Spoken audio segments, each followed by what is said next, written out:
Now I want to take you to inside of Israel. One talking point that you hear so much from people like the Lion of Israel is that Israeli Arab citizens have equal rights as any citizen in the state of Israel.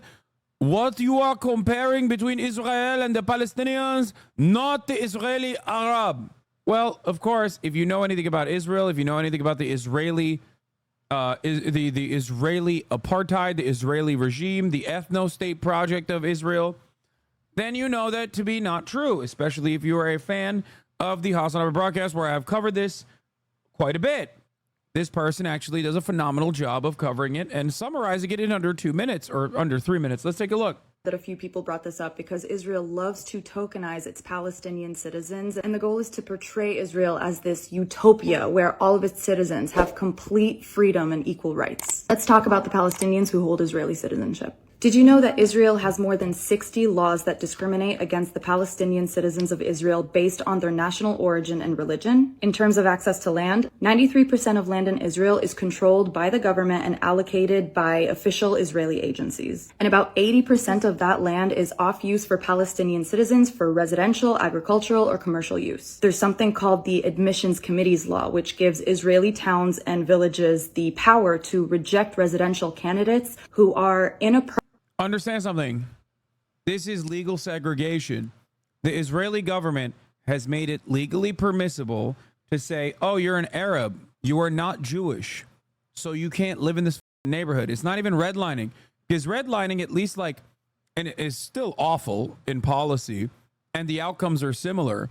But at least redlining is done through like private financial institutions directed by the federal government and done through this process where there's at least a financial component involved in it that isn't directly being like, no, you're black, you can't live in this neighborhood, right?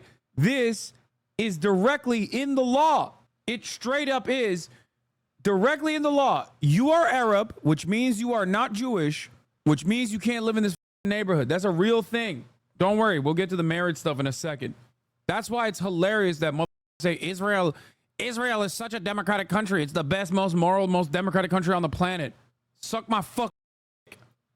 Appropriate for the social and cultural fabric, aka Palestinians. In terms of property, over decades, Palestinian citizens of Israel have been pushed into their own overcrowded communities with very little room to expand to make way for Jewish citizens. Palestinian neighborhoods face a lot of restrictions, including an extreme difficulty in obtaining building permits. And as a result, they face the threat of house demolitions. An estimated 60 They're like 97% of demolitions are Palestinians. to 70,000 Palestinian homes are at risk of full demolition. Palestinian citizens are only 20% of the Israeli population, but as of 2015, their homes represented 97% of all 97% of all demolition orders issued by the Israeli courts were against Palestinian citizens of Israel.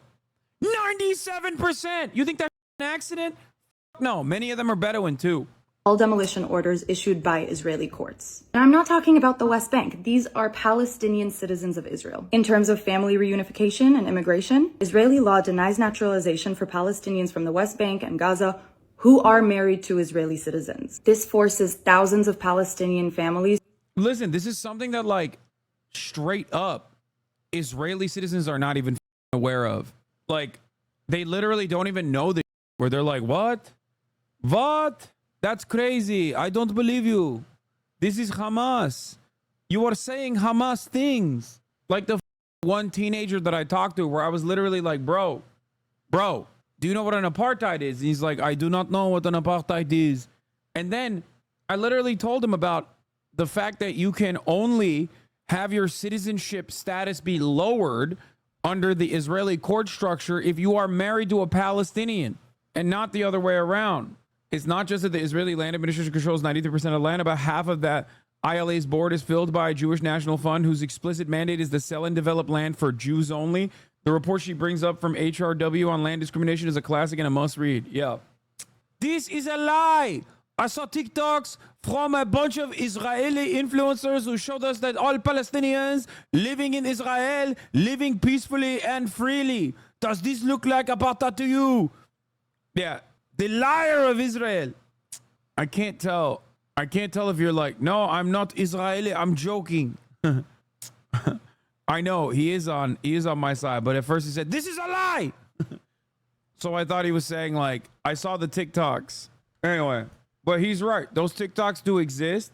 We have obviously made fun of those TikToks quite a bit because of these obvious facts that are, inside of the Israeli, these are the rules of Israel for the most part. This is rules and regulations that are codified, institutionalized. Its discrimination is absolutely apparent to anyone who is not brain broken by Zionist propaganda. To either live apart from their loved ones or move, while Jews from anywhere in the world can move to Israel and obtain automatic citizenship. These are just some of the racist Israeli laws that are designed to engineer demographics in order to maintain a Jewish majority while exacerbating the decline in Palestinian prosperity. The only way to successfully do this is by directly or indirectly discriminating against your own Palestinian population. As Benjamin Netanyahu says, Israel is not a state of all of its citizens. Israel is the nation state of the Jewish people and only it. So you can be a Jewish state or you can be a democracy. You can't be both. Yep. So when you find that out, and this is, by the way, the premium class of Palestinians. Remember, Palestinian citizens of Israel are those who, up until 1967, were living under similar situations to the West Bank Palestinians were, right? Military mandate, military rule, no housing rights, no liberties whatsoever. 1967, Israel actually says, all right, we're going to be nicer to the Palestinian citizens of Israel. We can maybe even use them for propaganda. Why? Because in 1967, it then expanded on its operations in the West Bank and over the Gaza Strip. So at that point, then the apartheid turns on the West Bank Palestinians and the Gaza Strip Palestinians, right? They're called 48 Palestinians as well, yes. No, they are not house Palestinians. That's gross as to say. Many of them are literally being brutalized by the Israeli government, as we openly showed you right here. The only difference is those Palestinian citizens of Israel, which are considered Arab by the Israeli government, as in they too are of Arab descent, just like almost all of the Mizrahi and Sephardi Jews. Well, not all of the Mizrahi, but all the Sephardi Jews and some of the Sephardi Jews as well. While those guys are of a similar ethnic origin, they are Christian or Muslim, and therefore they are not Jewish, and therefore they are called Arab under the Israeli demographic classification. So that's number one.